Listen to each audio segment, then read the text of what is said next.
Hi, welcome back to the Write a Book That Doesn't Suck podcast. I'm your host, Jaimie Engle of the Write Engle, where I help you to write great books, because that's our goal, right, guys? We just want to write awesome books and get them into our readers' hands. So today we're going to talk about using ourselves to build character. They always say write what you know. And honestly, I knew what that meant, but then I didn't. And as an editor, I've edited, probably nearly 100 books at this point in the past few years, of mostly indie author books.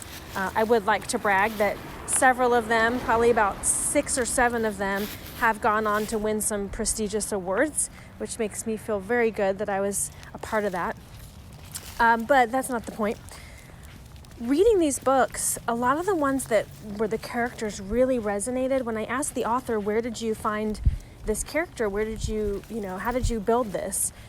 The answer surprisingly was, that one's based off of me. That's my brother-in-law. It's my sister. That's her husband, and I was kind of surprised, but I found that the books that I kept thinking about when I was done and I'm lying in bed at night, like trying to go to sleep and my mind won't turn off, the books that I kept thinking about of the ones I was editing were always the ones where the person said, this was my story, this was me, whatever.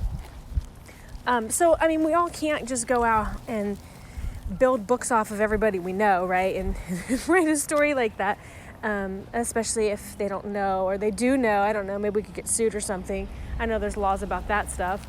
But what I do think is, if I haven't mentioned this yet, this podcast is recorded while I walk my dog in the morning. So my co-host Ahsoka here is going to be sniffing and maybe doing some pooping at some point. So anyway, when I was told write what you know, I always thought that meant I'm a mom.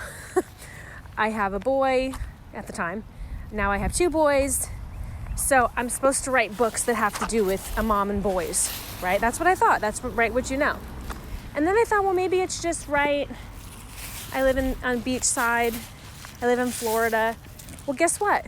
There's a lot of people in the country and in the world who have never seen the ocean. And that honestly, I can't even fathom. And if you're listening and you're one of them, wow, after coronavirus is over, you need to come visit an ocean somewhere. The ocean is such a part of my life. It's such a part of my setting that I can't imagine not having it nearby, even if I don't visit it. So writing what I know could be that, it could be writing what I know and putting characters in my town, which I do a lot.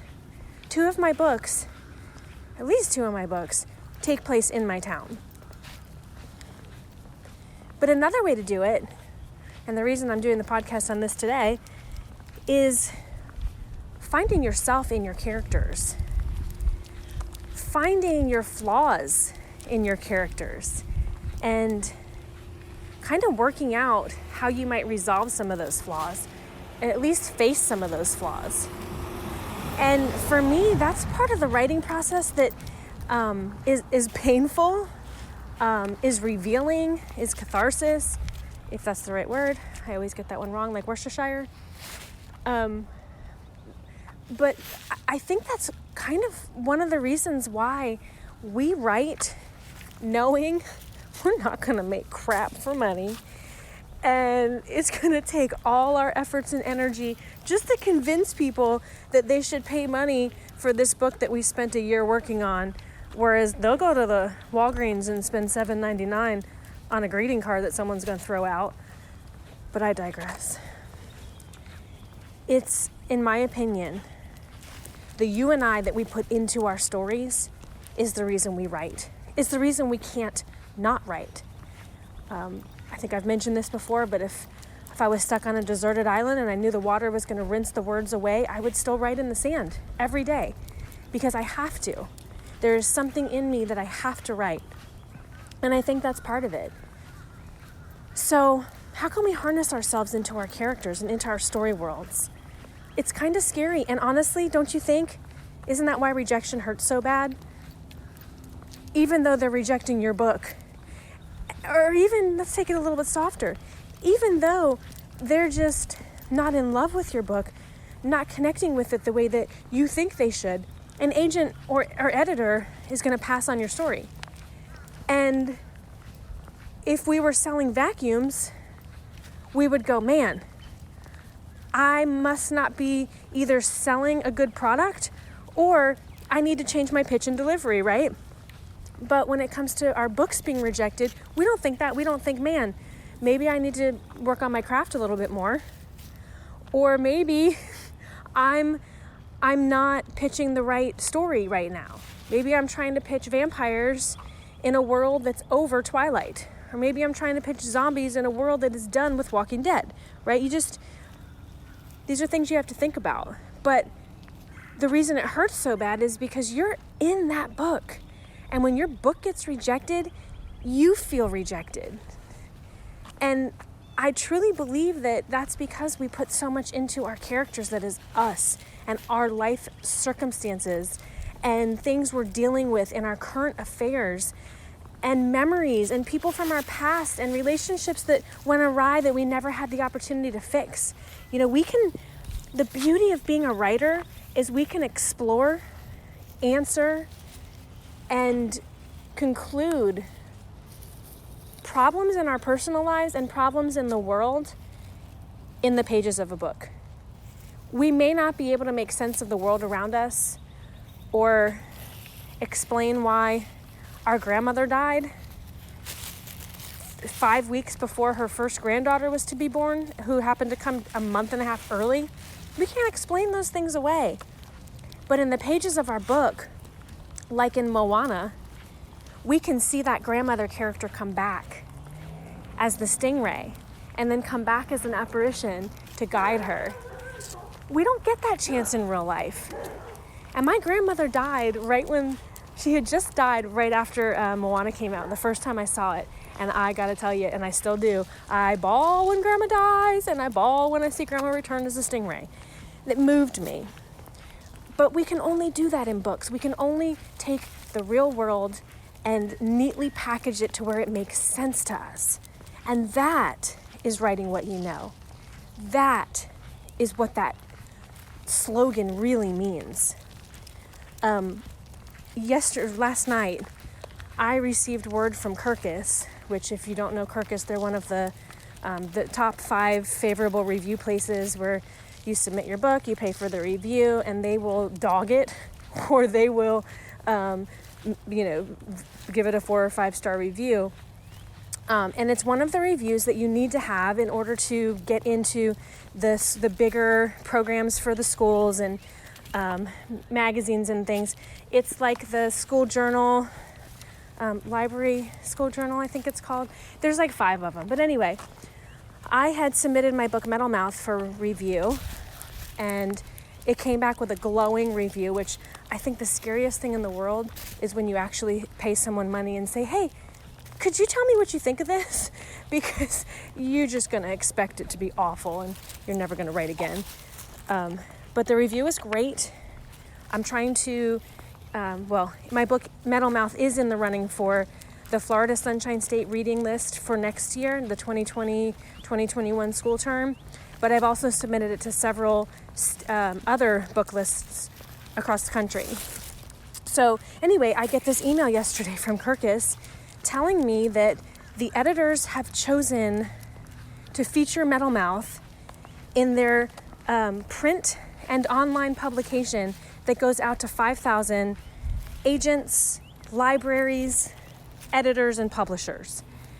And they said, congratulations, this is a huge honor. We take less than 10% of the indie submissions for reviews, and there's only 35 reviews in the whole periodical. And I did that dance like when you did in high school or junior high school when the boy finally called you and you danced around like a butterfly. I did that dance and I screamed, oh my God, oh my God, oh my God, oh my God, as many times as I could in one breath. But I'm telling you that because Metal Mouth was my easiest voice to write. I heard Mallory speaking to me, her very first paragraph of the book, I heard her speaking to me. And the whole book it was just easy to write. The story was complex, but the character was easy to write. And it's because Mallory was me. She was me in high school. I was popular by default, but I was so insecure it wouldn't have mattered. I thought that things that were trendy were uncool, but I just wanted to fit in. I wanted to be me and stand out, but I didn't know who I was, so I couldn't. And that's Mallory. She is just this beautifully flawed teenage girl who's trying to navigate through life and love and the problems that teenage angst bring out. And I truly believe the reason this book is getting the attention it's getting is because it's about me.